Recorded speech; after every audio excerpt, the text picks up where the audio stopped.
Radio Televizioni i Kosovës nuk e meriton fare emrin që i ka. Ky televizion, i cili paguhet nga qytetarët e Kosovës, nuk ju shërben as pak atyre. Është themelu prej mikut në një kohë dhe ju ka shërby secilit grupim politik nga pak, në mënyrë që dhe ka kriju kështu një farlloj kredibiliteti i cili ka shërby shumë mirë mikut për me kriju konsensus për proceset e dëmshme që i ka zhvilluar regjim.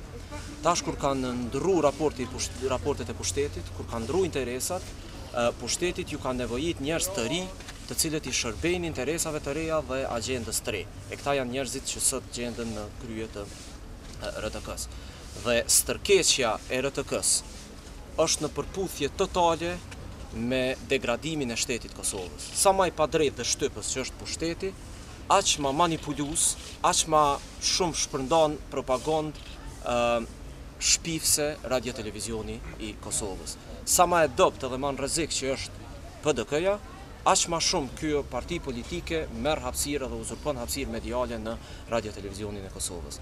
Në kohët e fundit, njerëzit cilët janë punësuar në RTK, Mentor Shala me shokët e tij, kanë aq shumë lidhje me pushtetin, saqë e kanë zhduk çdo lloj dallimin mes RTK-s dhe PDK-s. Pra sot nuk muj me thonë që RTK-ja thjesht i shërben PDK-s. Sot RTK-ja është shndruar në PDK.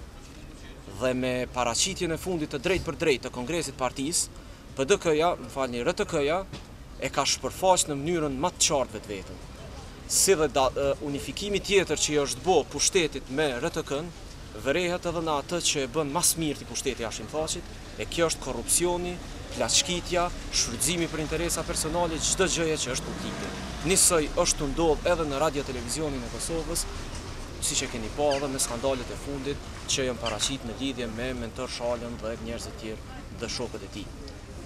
Radio Televizioni i Kosovës, përveç që nuk e meriton këtë emër që e ka, nuk e meriton as edhe 1 cent nga qytetarët e Kosovës, qashtu sikur që qeveria Hashimthaqit nuk e meriton as edhe 1 ditë vetëm më shumë në pushtet.